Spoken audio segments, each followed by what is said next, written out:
ছেলে দেখতে হ্যান্ডসাম, দুম করে প্রেমে পড়ে গেলাম, সম্পর্কটা 1-2 মাস চললো এবং তারপর কি, এই তারপর নিয়েই আজ কথাটা বলবো।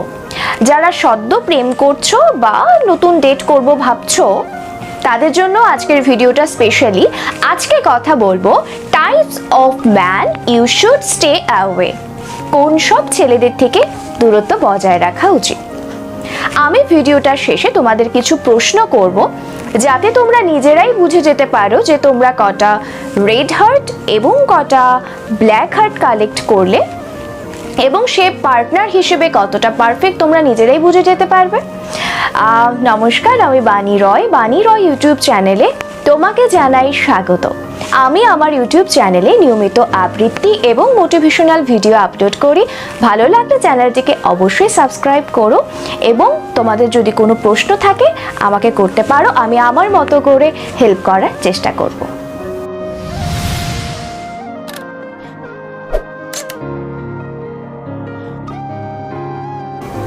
Types of man you should stay away, কোন ছেলেদের থেকে তোমাদের দূরত্ব বজায় রাখা উচিত। এই দূরত্ব বজায় রাখার কথাটা বলছি, এই দূরত্ব বজায় রাখাটা শুধুমাত্র প্রেমের ক্ষেত্রে। এবার আমাদের প্রত্যেকের মধ্যে কিছু দোষ ত্রুটি থাকে, হতে পারে তোমার পার্টনারের মধ্যেও কিছু দোষ ত্রুটি আছে। আমাদের মধ্যে যদি কোনো দোষ ত্রুটি থাকে সেটাকে শুধরে নেওয়ার দায়িত্ব কিন্তু আমাদের। সুতরাং আমি আশা করব ভিডিওটি তোমরা পজিটিভলি নেবে এবং কমেন্ট করে অবশ্যই জানিও ভিডিওটি কেমন। তাহলে শুরু করছি। ফার্স্ট পয়েন্ট, নাম্বার 1, গোল। কিছু মানুষ থাকে তাদের লাইফে কোনো গোল থাকে না, তারা জানে না যে তারা কি করতে চলেছে। তাদের একটা দিন গেল, তারপরের দিন এলো, তারপরের দিন এলো, তাদের লাইফে কোনো এইম নেই। যদি তোমার পার্টনার বা তোমার বন্ধু যদি এইরকম হয় যার লাইফে কোনো গোল নেই, কোনো রকম দিনগুলো পার করে দিলেই হলো, তুমি যদি তার সাথে থাকো তোমার লাইফের উদ্দেশ্য কিন্তু হারিয়ে যাবে। তুমি একটা সময় রিয়ালাইজ করবে যে তোমার যে ইচ্ছেগুলো ছিল, তোমার যে স্বপ্নগুলো ছিল সেগুলো আর নেই। সুতরাং এটা ভীষণ ইম্পর্টেন্ট জানা যে তোমার পার্টনারের গোল কি, আদৌ তোমার পার্টনারের বা তুমি যাকে ডেট করবে তার কোনো গোল বা উদ্দেশ্য বা লক্ষ্য বা কোনো স্বপ্ন আছে কিনা। Number 2, emotion. আমাদের প্রত্যেকের ইমোশন থাকে, ইমোশন থাকা ভালো, তাই না? আমাদের প্রত্যেকের যে ইমোশন থাকে, আমরা অন্যের দুঃখে কাঁদি, নিজের দুঃখে কাঁদি, অন্যের খুশিতে হাসি, নিজের খুশিতে হাসি। ইমোশনটা ভীষণ ইম্পর্টেন্ট। কিন্তু কিছু মানুষ থাকে যেই মানুষগুলো ইমোশনালি অন্যের উপর ডিপেন্ডেন্ট হয়, তাদের নিজস্ব কোনো ইমোশন থাকে না, তারা সবসময় একটা ইমোশনাল সাপোর্ট চায়। তারা হয় গার্লফ্রেন্ডের সাপোর্টে থাকতে চায়, কখনো মায়ের সাপোর্টে থাকতে চায়, কখনো বাবা, কখনো বন্ধু, তাদের একটা সবসময় সাপোর্টের দরকার। প্রথম দিকে তোমার মনে হতে পারে বাবু কত কিউট, কত ইনোসেন্ট, নিজে নিজে কিচ্ছু করতে পারে না, বাট একটা সময় তুমি রিয়ালাইজ করবে এই মানুষগুলোকে তোমার আর ভালো লাগছে না। ভালো লাগবেই না আমি এমনটা বলছি না, এই মানুষগুলোকে হয়তো তোমার ভালো লাগবে না, কারণ আমরা সবসময় একজন পার্টনার হিসেবে স্ট্রং পার্সোনালিটি লোককেই চাই, তাই না? নাম্বার 3, রেসপেক্ট, যেটা ভীষণ দরকার। তুমি যাকে ডেট করবে ভাবছো বা যে তোমার পার্টনার, সে কি তোমাকে যোগ্য সম্মান দেয় নাকি দেয় না, এটা কিন্তু ভীষণ রকমভাবে লক্ষ্য করবে।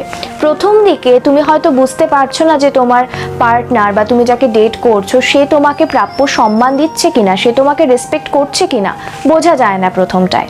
সেক্ষেত্রে আমি বলবো তুমি যখন তার সাথে দেখা করছো বা যখন তার সাথে কথা বলছো, আশেপাশে যে মানুষগুলো আছে তাদের কি যোগ্য সম্মানটা দেয়, এটা কিন্তু ভীষণ ইম্পর্টেন্ট। তার বন্ধু বান্ধবদের সম্বন্ধে কি কোনো বাজে কথা বলছে কিনা, বা তার ফ্যামিলির কারো সম্বন্ধে বাজে কথা বলছে কিনা, বা অন্য কারোর সঙ্গে কীরকম ভাবে কথা বলছে, এটা ভীষণ ইম্পর্টেন্ট। তার কারণ তোমার সাথে হয়তো সে খুব ভালো, কিন্তু আশপাশের মানুষগুলোর সঙ্গে সে কিভাবে কথা বলছে, কিভাবে তার রিয়াকশনটা হচ্ছে, সেটা ভীষণ ইম্পর্টেন্ট। অন্য মানুষগুলোকেও কি সম্মান করছে, এটা জানাটা ভীষণ দরকার। যে সম্মান করতে জানে না সে মানুষ হিসেবে অনেক নিচু স্তরের বলেই আমার মনে হয়। সুতরাং এটা ভীষণ ইম্পর্ট্যান্ট একজন পারফেক্ট পার্টনারের জন্য যে সে সম্মানটা দিতে জানে কিনা। নাম্বার 4 যে পয়েন্টটা নিয়ে কথা বলবো সেটা হলো মানি। কিছু মানুষ থাকে তারা টাকা উড়িয়ে ফেলে, তারা টাকা যখনই হাতে আসে উড়িয়ে ফেলে, পার্টি করে, কখনো পিকনিক করে, কখনো এটা করে, কখনো ওটা করে। তোমার মনে হতেই পারে যে ওর টাকা আছে উড়াচ্ছে, তোমার এতে কি সমস্যা?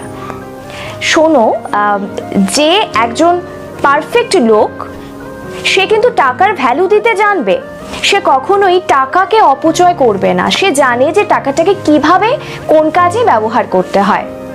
যদি একটা মানুষ এটা না জানে, টাকার মূল্যটা যদি না জানে, তার কাছে যদি ঘরা ঘরা মোহরও থাকে না, সেই মোহরটাকে সে কিছুদিনের মধ্যে উড়িয়ে দেবে এবং তোমাকে নিয়ে পথে বসে যাবে। সুতরাং তুমি যখন পার্টনার চুজ করছো এটা ভীষণ ইম্পর্টেন্ট দেখা যে তুমি যাকে চুজ করছো সে টাকাটা ঠিকঠাক ইউজ করতে পারে কিংবা সে টাকাটা অপচয় করে কিনা, এই জায়গাটায় তোমাকে ভালো করে খেয়াল রাখতে হবে। এবার আসছি 5 নাম্বার পয়েন্টে, অর্থাৎ আমি এবার কথা বলবো উইকনেস নিয়ে। যারা একটু মানসিকভাবে এবং ইমোশনালি একটু দুর্বল সেই সব ছেলেদের বা সেই সব পুরুষদের মেয়েরা একটু অপছন্দ করে। তার কারণটা কি? ধরো কোনো বিপদ এলো, তুমি কিন্তু দেখবে তোমার পার্টনার তোমাকে আগে রাখছে এবং সে তোমার পেছনে থাকছে, সে কিন্তু কোনো বিপদের সম্মুখীন একা হতে চাইছে না, সে সব সময় চাইছে তুমি তাকে গার্ড করো, তুমি তাকে গাইড করো। এটা প্রথম দিকে ভীষণ ভালো মনে হয় যে আমার বাবু কত ভালো, আমাকে ছাড়া কিছুই করতে পারে না, আমাকে সবসময় বিপদে ঠেলে দিচ্ছে, আমার পেছনে আছে। এটা প্রথম দিকে কিউট মনে হতে পারে, ভালো মনে হতে পারে। যখন ভবিষ্যতে তোমরা একসঙ্গে থাকার সিদ্ধান্ত নেবে তখন দেখবে এটা ভালো লাগছে না। তুমি চাইবে তোমার পার্টনার তোমার সাথে বিপদে পাশে থাকুক, কিন্তু তুমি দেখবে যে তোমার পার্টনার তোমাকে সামনে দিচ্ছে, তুমি তো বিপদের সম্মুখীন হচ্ছ, সে তোমার পেছনে লুকিয়ে আছে। এটা নিশ্চয়ই তুমি চাইবে না। সুতরাং তুমি যখন কাউকে ডেট করবে তখন এটা কিন্তু একটু মিলিয়ে দেখতে হবে। এবারে আমি তোমাদের কিছু প্রশ্ন করব যাতে তোমরা বুঝতে পারো যে তুমি যাকে ডেট করবে বা তোমার যে পার্টনার সে কতটা পারফেক্ট। তুমি কটা রেড হার্ট পেলে এবং কটা ব্ল্যাক হার্ট পেলে কাউন্ট করে আমাকে কমেন্ট বক্সে অবশ্যই জানিও এবং তোমরা নিজেরাই বুঝে যেতে পারবে কে কতটা পারফেক্ট। আমি আবারও বলছি, প্রশ্নগুলো করার আগে আমি কিন্তু চাইছি ভিডিওটা তোমরা পজিটিভলি নেবে। যদি কারো মধ্যে কোনো ভুল ত্রুটি থাকে সেগুলো শোধরানোর দায়িত্ব আমাদের নিজেদের, তাই না? চলো, প্রশ্ন 1, তোমার প্রিয় মানুষ রেগে গেলে কি তোমার সাথে অশ্রাব্য ভাষায় গালিগালাজ করে? ইয়েস অথবা নো। যদি তোমার উত্তর হয় ইয়েস, তুমি পেয়ে যাচ্ছ রেড হার্ট, এবং তোমার উত্তর যদি হয় নো, তুমি পেয়ে যাচ্ছ ব্ল্যাক হার্ট। প্রশ্ন 2, তোমার প্রিয় মানুষের সাথে রেস্টুরেন্টে যখন যাও তখন ওয়েটারকে কি বলে ডাকে? আই। যদি তোমার উত্তর হয় ইয়েস, তাহলে তুমি পেয়ে যাচ্ছ রেড হার্ট, এবং তোমার উত্তর যদি হয় নো, তুমি পেয়ে যাচ্ছ ব্ল্যাক হার্ট। প্রশ্ন 3, তোমার প্রিয় মানুষটি কি মাঝে মধ্যেই তার বন্ধুদের বিষয়ে তোমার সাথে সমালোচনা করে? Yes or no. যদি তোমার উত্তর হয় ইয়েস, তুমি পেয়ে যাচ্ছ রেড হার্ট, এবং যদি তোমার উত্তর হয় নো, তুমি পেয়ে যাচ্ছ ব্ল্যাক হার্ট।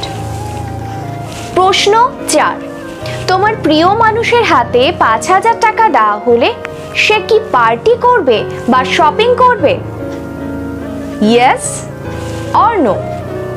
যদি তোমার উত্তর হয় ইয়েস, তুমি পেয়ে যাচ্ছ রেড হার্ট, এবং যদি তোমার উত্তর হয় নো, তুমি পেয়ে যাচ্ছ ব্ল্যাক হার্ট। প্রশ্ন 5, তোমার প্রিয় মানুষটির ড্রিম তুমি কি জানো?